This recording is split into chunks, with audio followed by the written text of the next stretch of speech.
days and a half. Elam, Moab, the Edomites, all the other nations saw our dead bodies on these streets 3 days and a half, and what? They did what? Yeah, the 3 days and a half is a representation of our captivity. Oh. Okay? That's our captivity. Okay? About a period of 350 years. 1619, 1970. Yeah, which really, it starts even before 1619. Yeah. Okay? Because the first actual slaves that were, captured and transferred was Europe. Spain, actually. Yeah. Or Portugal. Yeah. But Europe in general. Mm-hmm. Okay? And then you had the transatlantic slave trade.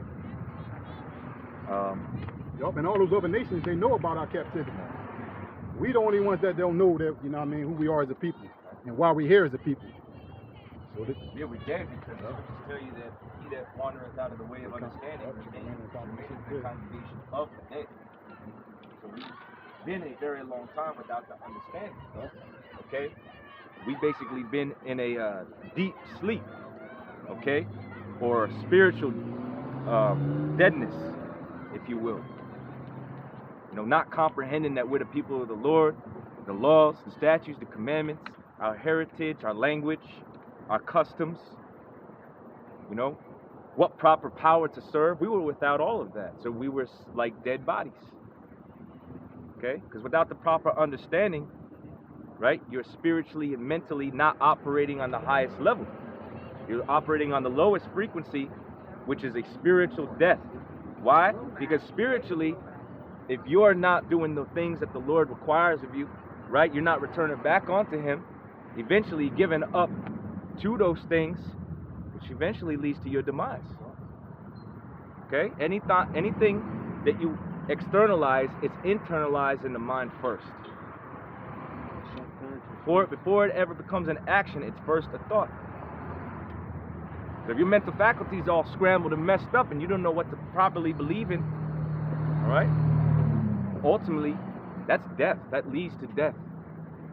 But it's all mental before it's physical. Okay? If you don't have this word, better than your spirit, your destiny is a missile. Yeah. But we've been fortunate enough that the Lord had mercy on us to wake us up after those 3.5 years or 350 years. Okay? From the time, all right, roughly of the transatlantic slave trade to about the late 1960s, 1970s, where we started to return back to the fathers, right? The hearts of the sons began to return back to the hearts of the fathers, okay? Through what? Through the knowledge, wisdom, and understanding. We started to become alive again. Ezekiel, the 37th chapter, all right? We were no longer a valley of dry bones, all right? We started to come back into the knowledge, which if the brother continues, is going to tell you, and we can kind of go back then to where we were at. We stopped at, I think 9. Yep. Yeah, it says, and they of the people and the kindreds and the tongues and the nations shall see their dead bodies 3 days and a half, and shall not suffer their dead bodies to be put in graves. They didn't help us out. We got this a lot. This here in Philadelphia is one of the largest Muslim communities throughout the whole country. With that being said, those rulers over there see us over here with our dead bodies laying in the street that I just spoke about. They didn't send aid here.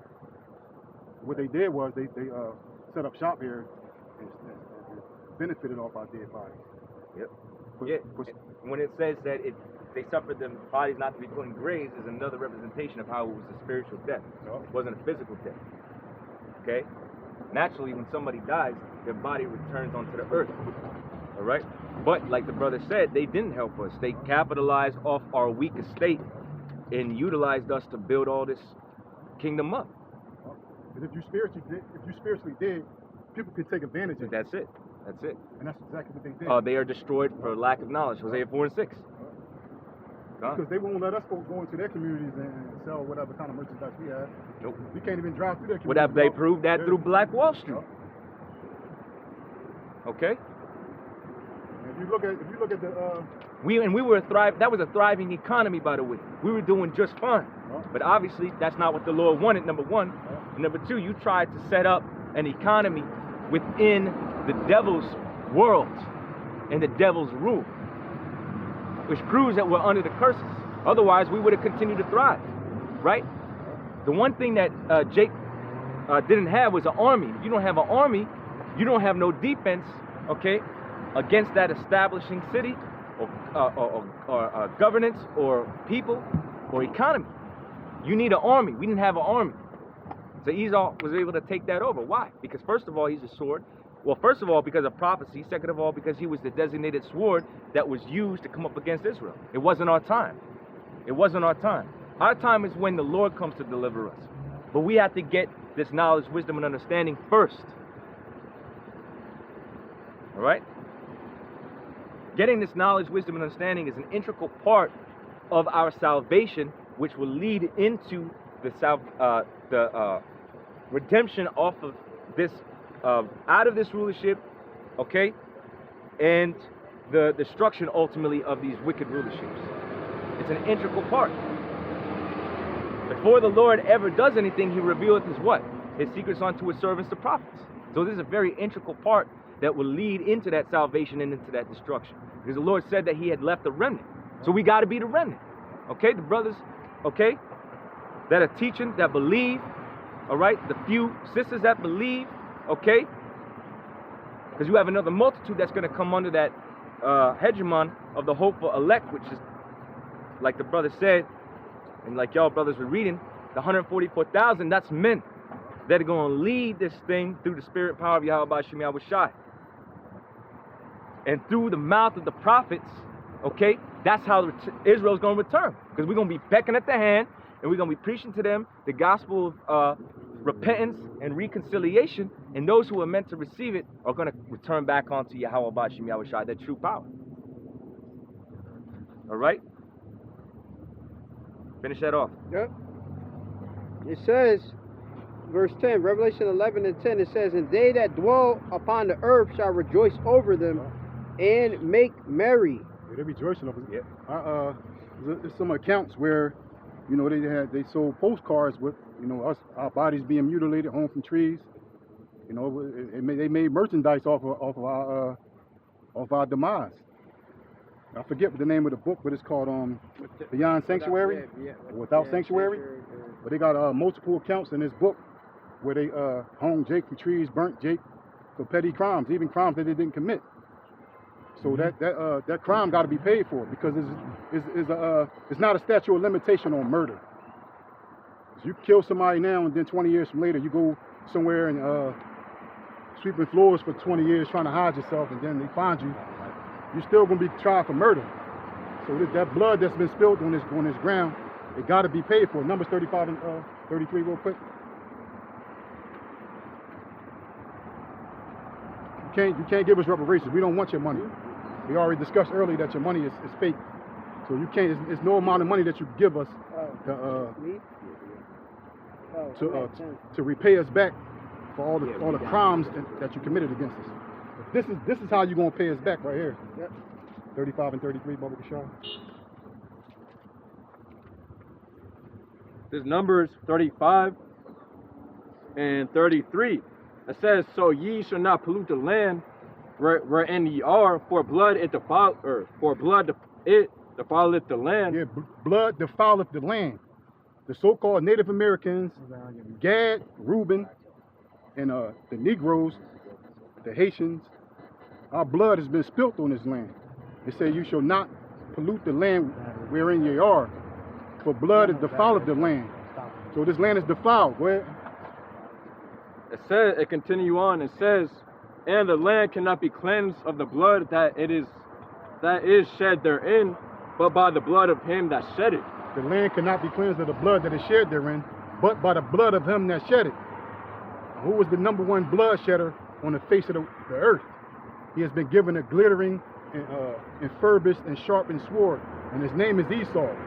The Edomites, they have been raped, robbed, and pillaged the whole world, from Maine to Spain. And everywhere you go in the world, this man's been there with a sword and brutally conquered the land and made the people subjects to him. As a matter of fact, if I may add to your Esau done spilt so much blood that this place is known as the Bloody City. The scriptures say, "Woe unto the bloody city." Nahum 3. Okay? He spilt the blood of the Israelites. He spilt the blood of the other nations. Because when he came into power, okay, through the revival of the Roman Empire, okay, which that's Esau, Edom, that rules and governs this current rulership through America, okay, through economic policy. You have something called economic warfare, right? Economic warfare, right? Food has been weaponized, okay? Food has been weaponized. They have put a cap on materials and wealth, and they reinforce everything through the gift that's been given him, which is the sword. And he's went throughout the earth and spilled all kinds of blood. Hence why America has been nicknamed in the scriptures as a bloody city, a bloody city. Okay? Because of what he's done when the Israelites were dwelling here, when he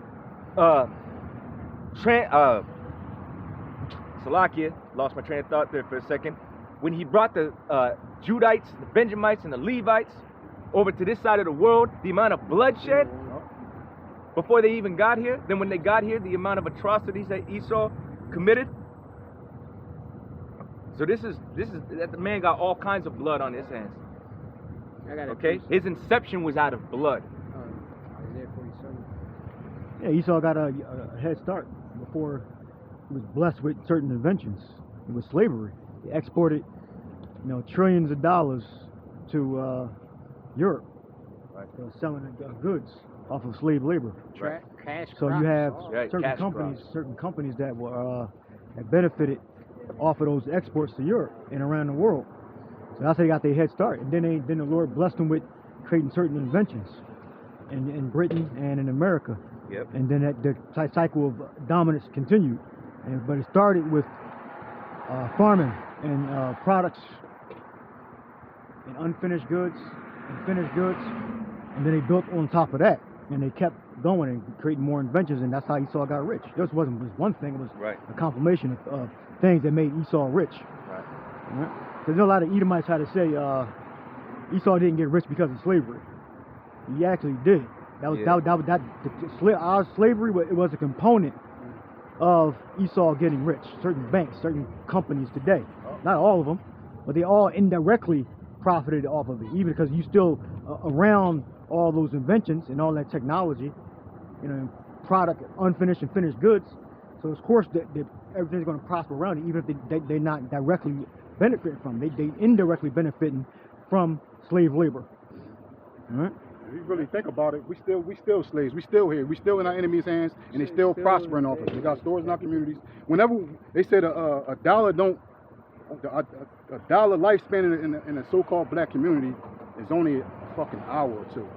So once we get paid and bring our checks home, we circulate them right back into their pockets. So we still in captivity. We found in the enemy's hand, and they still making merchandise and prospering off our captivity. But I just wanted to read. This is from How America Became Rich. Its website is marcusdovigi.medium.com. And just a quick Google search, I put "What made America the richest country?" And the excerpt from the article reads as follows. It says, the integration of far-flung settlements required new technologies, steam engines, canals, and railroads, setting the country on a natural course to industrial development. Right, you had the Industrial Revolution. Right. It says, in sum, slavery and conquest created the foundation upon which the U.S. economy grew. Yeah, all the exports. They wasn't all those stuff. Farming and building wasn't just for Americans. Those are for Europeans, Indians, Chinese, everywhere that the United States exported. Right. And America benefit also. directly, and then they sold it to other countries. Right. Right? Then they made a deal with the nations, and now they import everything. So. Right. The pursuit of this land was for economic resource, particularly gold. You know. Yeah. Your cotton. That's why you had something called the gold rush, right? Yeah. California. In California, they were there Going reaping up crazy. the earth, man. They were going crazy. You know, in search for that. Nugget. Yeah. Golden nugget. That very precious, desirable mineral resource. Okay, and other resources too. All right, but that was a conquest. Remember, because Esau, before he officially became a full country or America, Western expansion. That's what right? they say. Exactly. That's what made Exactly. America, He was broken up into British. colonies. Then he had to fight those 3 major wars. Yeah, that's in Right? James, yeah, something like James. Right. That's, But even before we got to these shores, in order for them to make merchandise off of us, they were making merchandise. They were making millions and billions Right, off of like- stealing us and selling us. Again, just want to, since I said it, so you brothers know, it was the Spanish-American War, French-American War, and then of course you had the American versus the Brits, all right? Revolution, yeah. it was Daniels. The Revolutionary Let me War. get it real quick. Revolutionary War. Daniels. It's Daniels. This This man- Mistress of Witchcraft. So this man has benefited Isaiah 47. tremendously off, the children of Israel, and he got to pay for that. Yeah, because here they over here inward fighting over land that was never theirs to do. But that's because of prophecy's sake. But yet, the Gadites, the Reubenites, right? Issachar, right? Yeah. I'm sure you had a sprinkling of the southern kingdom here, but it was predominantly the northern kingdom, right? That were already in this land. And then, because of the transatlantic slave trade, you had Judah, Benjamin, and Levi being brought over here. And they will lock Because you they were up. working off. Well, first of all, you already had where a lot of our people were selling out to try to get ahead, right? Not all, but a good amount. You had Esau plant certain Gadites and Reubenites to try to give Esau a foothold into certain territory. So he had to convince certain chiefs and commanders to sell out, okay, in order for him to get a foothold. Because at first, Esau was actually getting his ass kicked. When you go into the, what they call the Indian Wars, the American and Indian Wars, and there was lots of them, okay? Lots of wars, man. With all the different Gadites, the Sioux, okay? There's so many different, tribes that Gad broke themselves into, all right? But there were so many wars before Esau officially was able to, get an actual foothold. But that's just to back you up, how poorly we were treated. You had something called the Trail of Tears, okay? They stripped our people down, okay? Forced them to walk in harsh conditions, all right? Gave them diseases.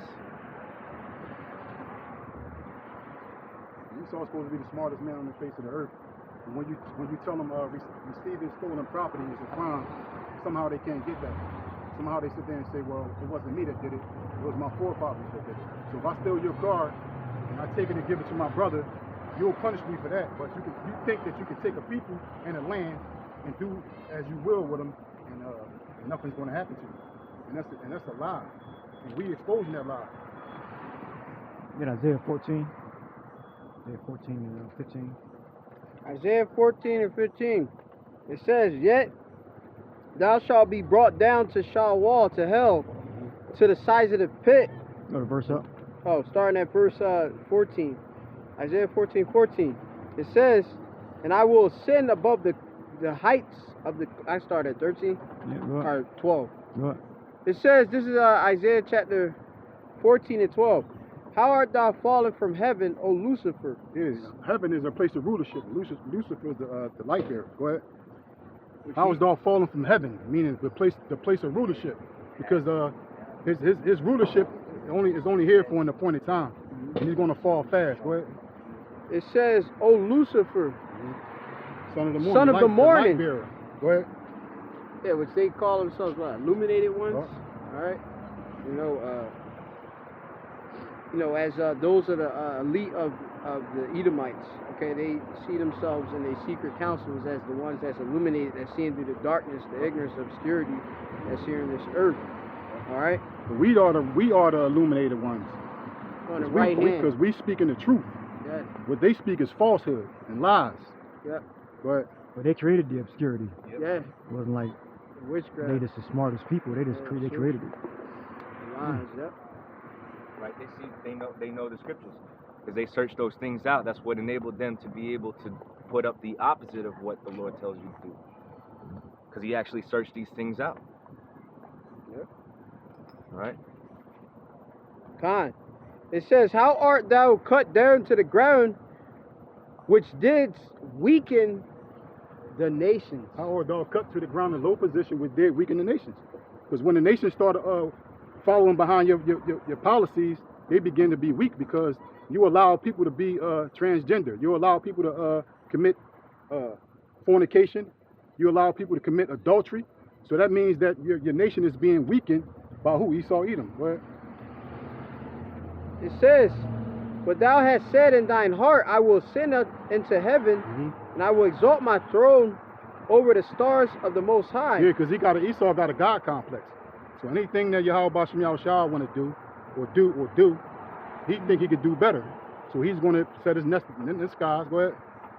It says, "And I will sit upon the mount of the congregation in the sides of the north, and I will ascend above the heights of the clouds, and I will be like the Most High." That's why he put his satellites in the sky so he can see everything. Because the scripture speaks about the eyes of the Lord being 10,000 times brighter than the sun. That's exactly what he want to do.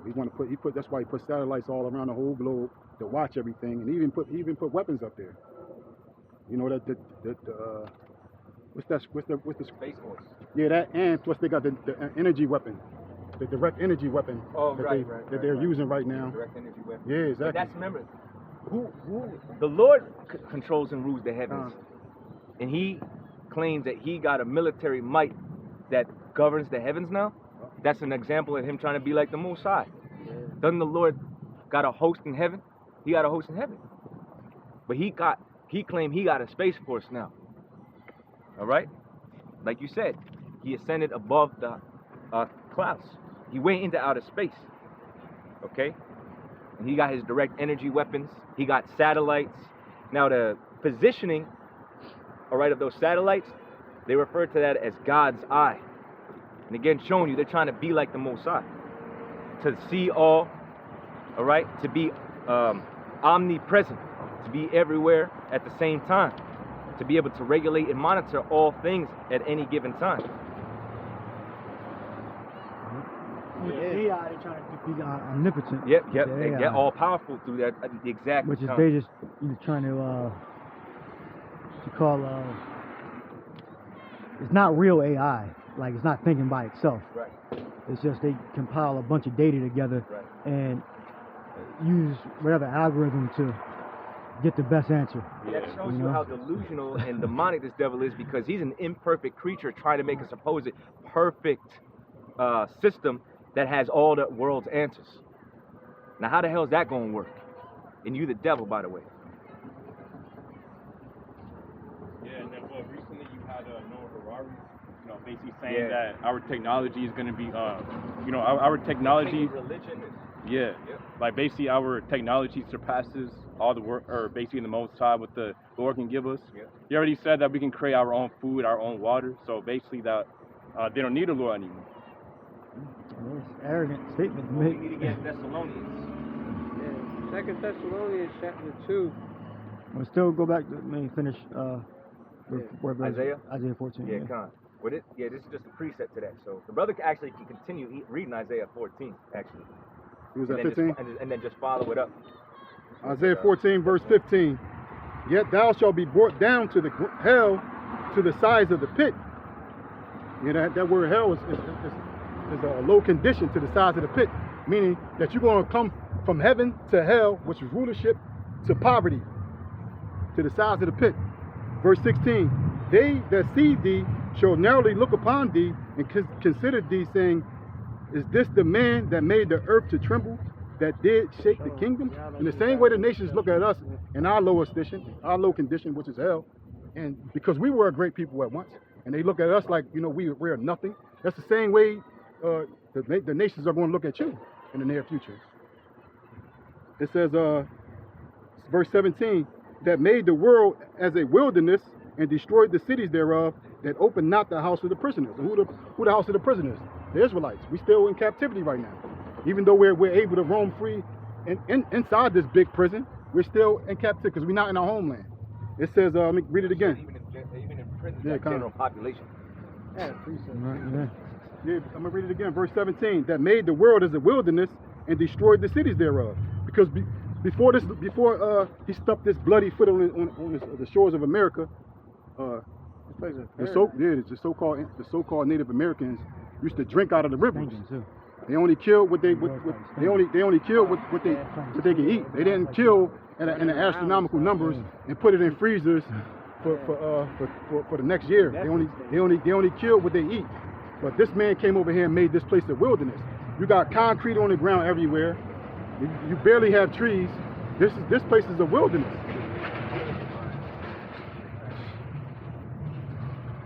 I mean, we already know Esau's heavily inspired off of his older habitat, which is what, the caves. You know, the caves was filled with rocks. Get all of them pregnant. Now you see that the current place we're located in is concrete and rocks everywhere. You know, just adding on to what Mime was saying. You know, this place, it's even worse. Especially the parts where Jake dwell in. You know, we breathing in all these fumes from these cars. We eating GMO foods. The air is polluted from the chemtrails. You know, every angle that you could look at, you know, Jake is being poisoned. Damn. This is a wilderness. Ancient Jerusalem. Yeah, I think. Yeah. That was it. Yeah, quick reset. This showing Isaiah 14. This Job chapter 7, and this is verse 8. Verse 9. It says Job chapter 7 and 9, and it reads, "As the cloud is consumed and vanished away." Yeah, because the clouds only temporary. They appear and then after a certain amount of time, they disappear. They vanish. Go ahead. "So he that goeth down to the grave shall come up no more." Yeah, so is he that goes down to the grave shall come up no more. So once Sleazy E is out of power, it ain't no coming back from this. It's over for you. Yep. Fetters of iron is waiting for you. One size fits all. Go ahead. Kind. And it says, "He shall return no more to his house, neither shall his place know him anymore." Well, it's over for you. It's over for you. Pastor, you want to speak on it? Yeah. Yeah. So you know when the Lord destroy him. Yeah. What's going on? You know the Lord. We talk about He ain't gonna leave no root nor branch. Yep. You know. Hey. You know the Edomites is gonna be completely through. You know America. You know which is called Basra. Is one of the code names.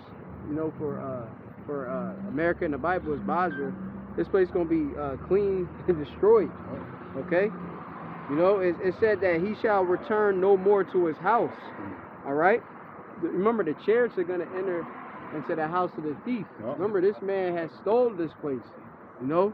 So the Lord gonna enter, and obviously he gonna take it. You know.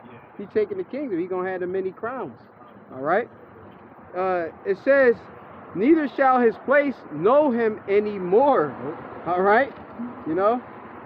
Yeah, because you're not going to reside in Mount Petra no more. Mm-hmm. You're going to be slaves, servants, and handmaids cleaning this place up. Mm-hmm. You're not going to have a homeland to go to. Yeah. Yep. And it says, therefore